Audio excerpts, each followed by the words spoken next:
மருமகளே அடுத்து வர எபிசோட்ல என்ன நடக்கலாம் அப்படிங்கிறத பற்றி பார்க்கலாம். இன்னைக்கான எபிசோட் அதிரடியான எமோஷனல் எபிசோடாக இருந்தது மட்டும் இல்லாமல் இன்னைக்கான எபிசோட் லாஸ்ட்டில் ஒரு பரபரப்பான ப்ரொமோவும் ஒன்று காட்டியிருக்காங்க. கதையை ரொம்ப வேகமாக தான் கொண்டு போய்கிட்டு இருக்க மாதிரி இருக்குது.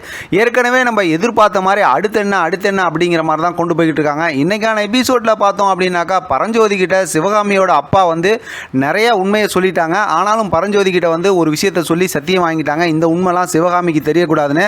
அது மட்டும் இல்லாமல் இப்போ பரஞ்சோதி இந்த உண்மையெல்லாம் அபிராமி கிட்ட சொன்னோம்னா அபிராமியோட கோபமும் அதிகமாகும். நம்ம முதல்ல தாயம்மாவை பார்த்து சின்ன தம்பி அதாவது அவங்களோட பையனை கண்டுபிடிக்கலாம் அப்படிங்கிற மாதிரி ஒரு எண்ணத்தோடு அவங்க இருக்கிறாங்க. இன்னொரு பக்கத்து பார்த்தோம் அப்படின்னாக்கா தாயம்மா எப்படியாவது சின்ன தம்பியை பார்த்துட்டு போகலான்னு சொல்லி நினச்சாங்க. மயங்கி விழுந்தாங்க. துளசியும் வீட்டுக்கு கூப்பிட்டு வந்துட்டாங்க.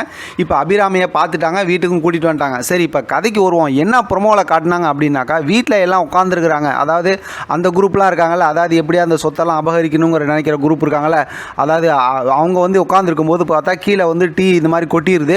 அதை பார்த்தோம் அப்படின்னா சின்ன தம்பி தொடச்சி அந்த வேலைலாம் சுத்தம் பண்ணிக்கிட்டு இருக்கிறாரு. இதை பார்க்குற அதாவது தாயம்மாவால் பொறுத்துக்க முடியல.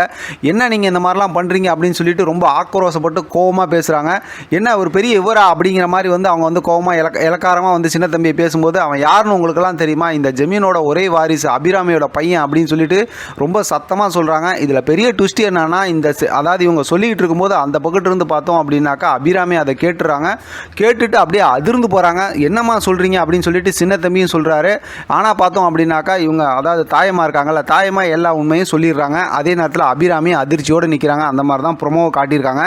எப்பயும் போல் நம்ம நினச்சி பார்க்குற மாதிரி இந்த ப்ரொமோ உண்மையான ப்ரொமோவாக இருந்து இதே மாதிரி ஸ்டோரி நாளைக்கு கொண்டு போகிறாங்க அப்படின்னா பயங்கரமான ஒரு ட்விஸ்டிங்கான ஒரு ஸ்டோரியாக தான் இருக்கும் அப்படிங்கிறல டவுட்டே இல்லை. ஏன்னா அங்கே பார்த்தோம் அப்படின்னா சத்தியம் வாங்கி எல்லாம் சொன்னது சிவகாமியோட அப்பா இந்த உண்மைலாம் இங்கே தெரியக்கூடாது அப்படின்னு. அதே மாதிரி தான் பரஞ்சோதியும் இந்த உண்மைலாம் வீட்டில் அபிராமி கிட்ட சொல்லக்கூடாது. ஏன்னா சொன்னால் பயங்கரமான குழப்பம் பிரச்சனை வரல. முத்துவோட அவங்க இறந்து போனதுக்கு காரணமே சிவகாமி தான்.